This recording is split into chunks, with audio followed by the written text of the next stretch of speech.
Hello नमस्कार students, मैं राजेंद्र कुमार यादव एक बार फिर स्वागत करता हूं हमारे चैनल मैथ्स क्लासेस गुरु पर। आज अपन स्टार्ट करने वाले हैं चैप्टर नंबर 6। स्टूडेंट्स का ये बोलना होता है भाई ये चैप्टर सबसे हार्ड लगता है, लेकिन मैं आपको बोल रहा हूँ भाई ये चैप्टर बिल्कुल आसान है।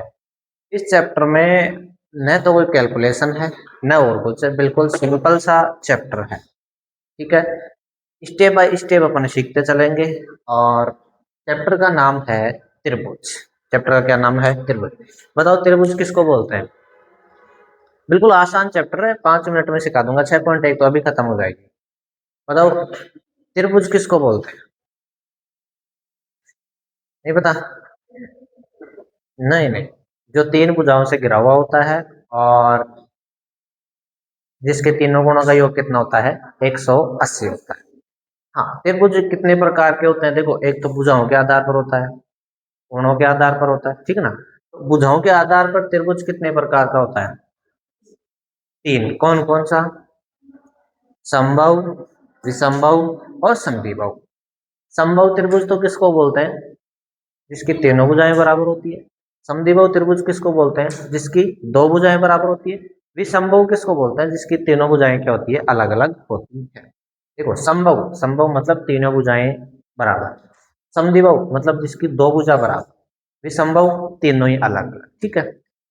अब देखो, एक चीज तो होती है आपके पास समरूप, और एक चीज होती है सर्वांग सम। दो चीज होती है। अब ये क्या क्या होती है? एक चीज तो क्या होती है? समरूप। एक तो क्या होता है? समरूप। और एक होता है सर्वांग सम। सर्वांग सम दो चीज होती है। समरूप किसको बोलते हैं? सर्वांग सम किसको बोलते हैं? अच्छा, कई बार ऐसा नहीं होता भाई, जैसे मान लो दो भाई है, ठीक है, वो जुड़वा होते हैं, ठीक है।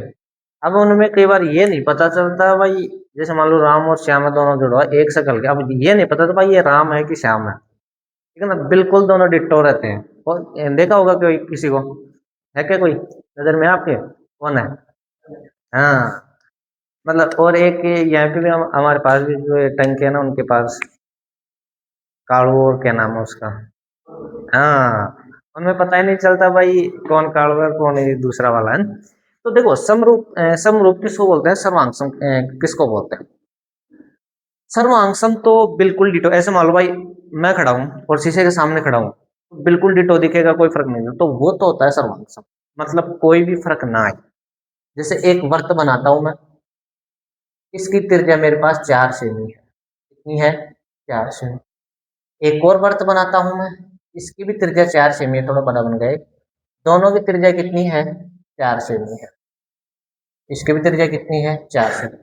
दोनों वर्त क्या होंगे?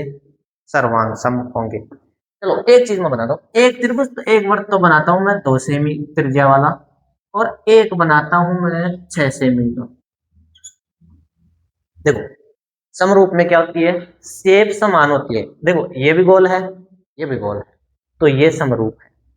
छोटा बड़ा चलेगा, चाहे छोटा हो चाहे बड़ा हो, कोई फर्क नहीं पड़ता। छोटा बड़ा होगा चलेगा, समरूप आएगा। बिल्कुल डिट्टो होगा, सर्वांग सम होगा। तो ये मेरी बात। मेरे को छोटा सा आप बात बताओ, ये दोनों समरूप है क्या? है या नहीं है? है या नहीं है? अरे बोलो। है ना। और सर्वांग सम भी है। लेकिन ये दोनों सर्वांग सम है क्या? ये दोनों सर्वांग सम होने के लिए बताओ क्या चाहिए? बिल्कुल डिटो होना चाहिए। जैसे एक त्रिभुज बनाता हूं मैं, समबाहु त्रिभुज बनाता हूँ। समबाहु मतलब तीनों भुजा बराबर। तीनों भुजा क्या होनी चाहिए? बराबर। ये भी तीन है, ये भी तीन है, ये भी तीन है, ये भी तीन है, ये भी तीन है, और ये भी क्या है? तीन है। बताओ दोनों त्रिभुज सर्वांग सम है या नहीं है? है ना। बिल्कुल डिटो। अच्छा, दोनों त्रिभुज समरूप भी है या नहीं है? समरूप भी है, बस शेप समान हो। देखो, समरूप के लिए छोटा बड़ा बराबर सब कुछ चलेगा, लेकिन सर्वांग सम के लिए बिल्कुल बराबर होना चाहिए। तो एक वर्ग बनाता हूं मैं, एक वर्ग बनाता हूं जिसकी भुजा में ले रहा हूं 2 सेमी। ये भी दो वर्ग की तो चारों भुजाएं बराबर होती है। और एक वर्ग और ले रहा हूं जिसकी भुजा 4 सेमी है। ये 4 है, ये 4 है, ये 4 है, ये 4 है। अब मेरे को बताओ, ये दोनों सर्वांग सम है या समरूप है? बताओ। नहीं समझ में आ रहा? अरे जोर से बोल तो, समरूप है तो वो चल देता। मैं क्या बोल रहा हूँ भाई, समरूप होने के लिए छोटा बड़ा चलेगा, कोई दिक्कत नहीं है, लेकिन शेप समान होनी चाहिए।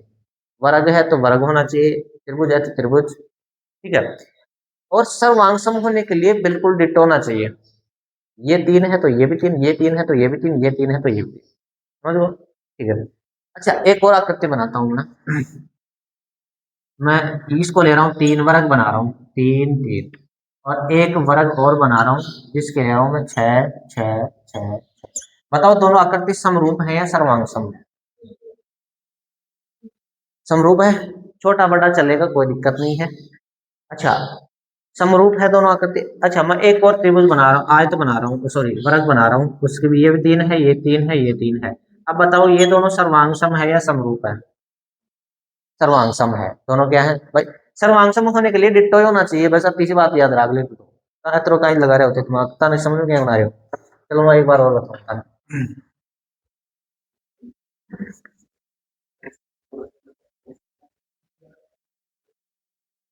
देखो एक बार और बता रहा हूँ, सर्वांग सम होने के लिए ऐसे मान लो भाई, सामने कांच खड़ा कर रखा है, ठीक है, सर्वांग सम होने के लिए। तो समरूप होने के लिए शेप समान होनी चाहिए, ठीक है। अब जैसे मैं बना रहा हूँ, एक आयत बना रहा हूँ, ये भुजा पांच मान रहा हूँ, ये दो, ये पांच और ये दो, आयत की तो आमने सामने के बराबर होती है। एक दूसरा आयत और बना रहा हूं मैं, ये चार है, ये चार है, ये तीन है और ये भी तीन। अब दोनों बताओ, दोनों समरूप है या सर्वांग है? समरूप, अरे सर्वांग के लिए तो डिट्टो ही होना चाहिए नालायक। मैं क्या बोल रहा हूँ, उल्टा सुल्टा कैसे हो रहा है? अच्छा एक वर्त बना रहा हूं मैं, इसकी त्रिज्या मेरे पास 5 है, और एक वर्त और बना रहा हूँ जिसकी त्रिज्या मेरे पास 2 है। अब बताओ समरूप है या सर्वांग है? समरूप है। सर्वांग सम होने के लिए तो वो का वही होना चाहिए, कोई फर्क नहीं होना चाहिए, ये बोल रहा हूँ मैं, ठीक है। अब जैसे एक त्रिभुज बना रहा हूं मैं, ये तीन है, ये दो है और ये पांच है, और दूसरा त्रिभुज है, ये पांच है, ये दो है और ये तीन है। अब बताओ दोनों समरूप है या सर्वांग सम है? दोनों बिल्कुल डिट्टो है, सर्वांग सम है। अच्छा समरूप होने की देखो क्या क्या कंडीशन होती है। बहुभुज किसको बोलते हैं? बहुभुज जानते हो?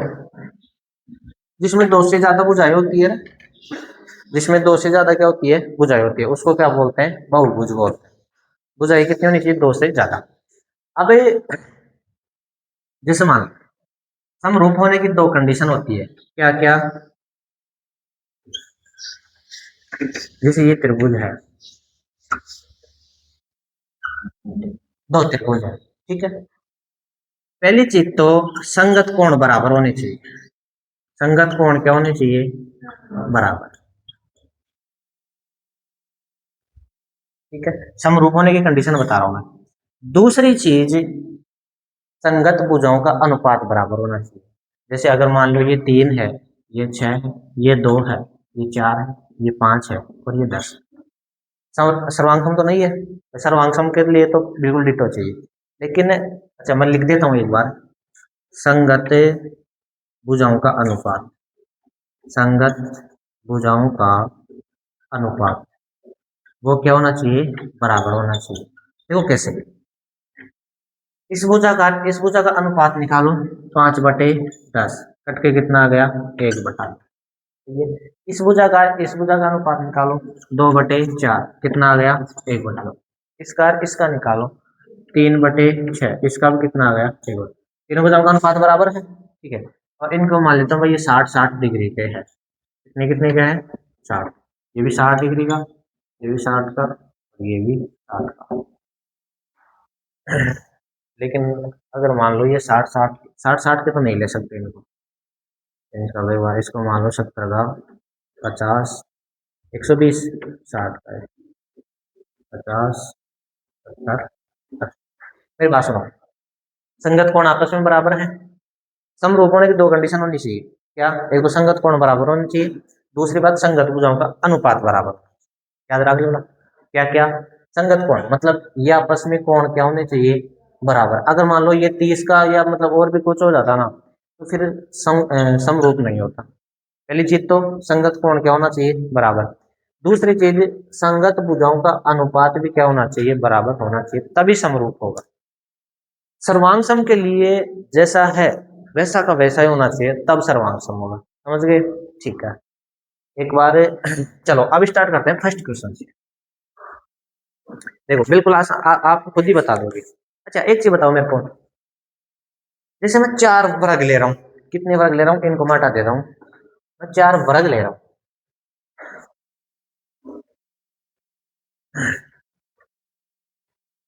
एक वर्ग ये है जिसकी भुजा 2 है, एक वर्ग ये है जिसकी भुजा 3 है, एक वर्ग ये है जिसकी भुजा 4 है, इन्हें लो। अब मेरे को बताओ ये तीनों वर्ग सर्वांग सम है या समरूप है? समरूप है, ठीक है ना? ठीक है, अब मेरी बात सुनो आप। अच्छा, इस धरती पर जितने भी वर्त हैं, छोटा हो चाहे बड़ा हो, सभी वर्त क्या है, समरूप है या सर्वांगसम है? समरूप है। बस सर्वांगसम तो कब होते हैं, जब बिल्कुल डिटो होता है, लेकिन कई वर्त छोटे भी हैं, कई वर्त बड़े हैं, है ना? तो सभी वर्त क्या है, निकालो एक बार 6.1 निकालो। हाँ, कोष्टकों में दिए गए शब्दों का सही शब्दों का प्रयोग करते हुए रिक्त स्थानों को भरिए। पहला देखो, सभी वर्त, सभी वर्त बताओ सर्वांगसम होंगे या समरूप होंगे? समरूप होंगे भाई, कई छोटे भी, बस सेब तो सेम है, अगर सेब सेम है तो समरूप होगा, छोटे बड़े हैं तो फिर सर्वांगसम तो नहीं होगा। अगर मान लो ऐसे बोल देता भाई, ऐसे वर्त जिन सभी की त्रिज्या 3 सेमी है, तब क्या माना जाता, सर्वांगसम। भाई अब तो पूरा बराबर ही होंगे 3 सेमी वाले, ठीक है। सेकंड देखो इसका, सभी वर्ग समरूप होते हैं या सर्वांगसम होते हैं? समरूप होते हैं। सर्वांगसम तो एक ही कंडीशन में होगा, कभी, जब बिल्कुल डिट्टो होगा। तीसरा देखो, सभी त्रिभुज एक दे रखा है समद्विभुज और एक दे रखा है समभुज, तो समभुज त्रिभुज होंगे ना, वो समरूप होंगे। भाई देखो मेरी बात सुनो, समभुज त्रिभुज का मतलब क्या होता है, तीनों भुजा क्या होनी चाहिए, बराबर है। अब एक त्रिभुज और ये है जिसकी मत 6 है, 6 देखो, समभुज त्रिभुज में ना तीनों कोण 60-60 होते हैं। कितने होते हैं, 60, ये भी 60, ये भी 60 और ये भी 60। समभुज त्रिभुज का मतलब क्या होता है, तीनों भुजा बराबर होनी चाहिए। अच्छा, इसकी बताओ संगत कोण बराबर है क्या? संगत कोण तो बराबर है। संगत भुजाओं का अनुपात भी निकाल के देख लो, 1/2, 1/2, 1/2। तो बताओ जो समबाहु त्रिभुज होगा ना, वो समरूप होगा, ठीक है। नेक्स्ट देखो क्या है, भुजाओं की समान संख्या वाले दो बहुभुज समरूप होते हैं। पहला, यदि उनके संगत कोण क्या होने चाहिए, संगत कोण क्या होने चाहिए रे? बताओ संगत कोण क्या होना चाहिए, बराबर होने चाहिए। और संगत भुजाओं का अनुपात क्या होना चाहिए, बराबर होना चाहिए, मतलब समानुपाती होनी चाहिए, ठीक है। तो पहले में तो आ जाएगा बराबर और दूसरे में क्या आ जाएगा, समानुपाती। अब दूसरा क्वेश्चन है, निम्नलिखित युग्मों के दो भिन्न भिन्न उदाहरण दीजिए। समरूप आकृति है, आप खुद बनाओ, देखिए समरूप आकृति है, कोई भी बना दो, आपको जो मन आए, समरूप आकृतियां होनी चाहिए बस, कोई भी बनाओ, देखें बनाओ, देखिए समरूप आकृतियां कुछ भी बना दो, सोचने की जरूरत ही नहीं है, बस समरूप होनी चाहिए। और समरूप की कंडीशन आपको बताइए, मैं बना रहा हूँ एक वर्त बना रहा हूँ मैं जिसकी त्रिज्या 2 सेमी है, और एक वर्त मैं बना रहा हूँ जिसकी त्रिज्या 3 सेमी है। हो गया समरूप, हो गया समरूप। अब की बार मैं वर्ग और बना रहा हूँ, ये रहा, ये भी दोनों समरूप ही तो है। एक वर्ग है जिसकी भुजा 2 सेमी है और एक 3, दोनों समरूप ही तो है। अच्छा बना, उतार लो, एक तो ये उतार लो और एक ये उतार लो, बस।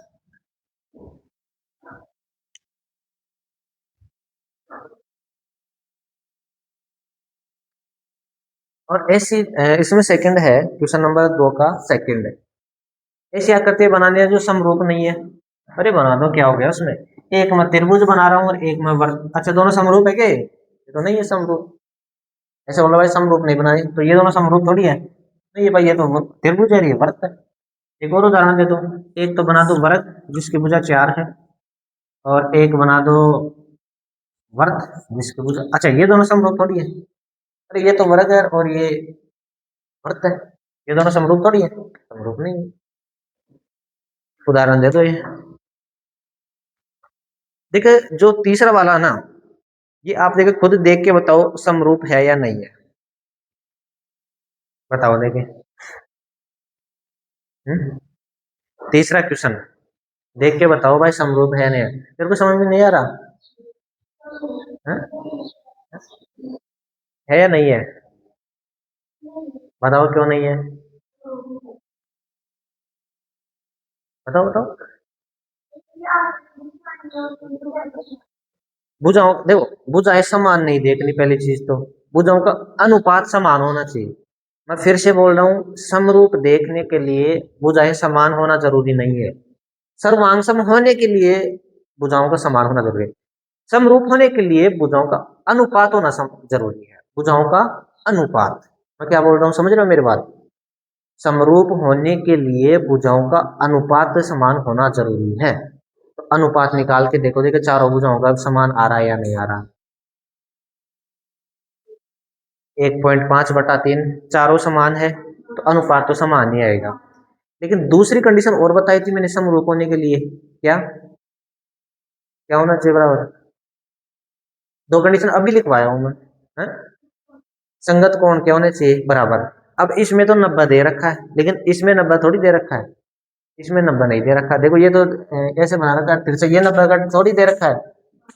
इसमें सेकंड वाले में 90 का दे रखा है। तो इसमें बताओ संगत कोण क्या नहीं है, बराबर नहीं है, तो समरूप नहीं हो। अगर मान लो संगत कोण बराबर देता, ये भी 90-90 के दे देता, तो फिर समरूप होता। मैं फिर से बता रहा हूँ, समरूप होने के लिए पहली चीज तो संगत भुजाओं का अनुपात बराबर होना चाहिए, दूसरी चीज संगत कोण बराबर होने चाहिए। समझ रहे हो क्या मैं क्या कह रहा हूँ? मेरे को ऐसा क्यों लग रहा है आपको समझ में नहीं आ रहा है? अरे मैं ऐसे बोल रहा हूँ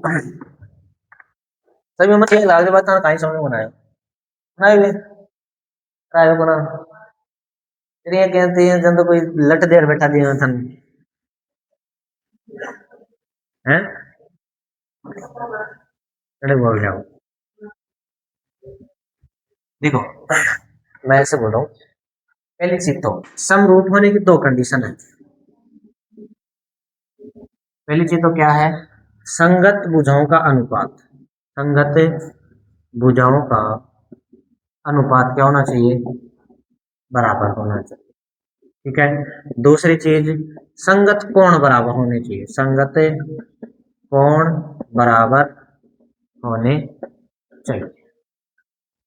सर्वांग तो भूल ही जाओ, सर्वांग तो बिल्कुल डिट्टो होना चाहिए, तो सर्वांग मान डालो।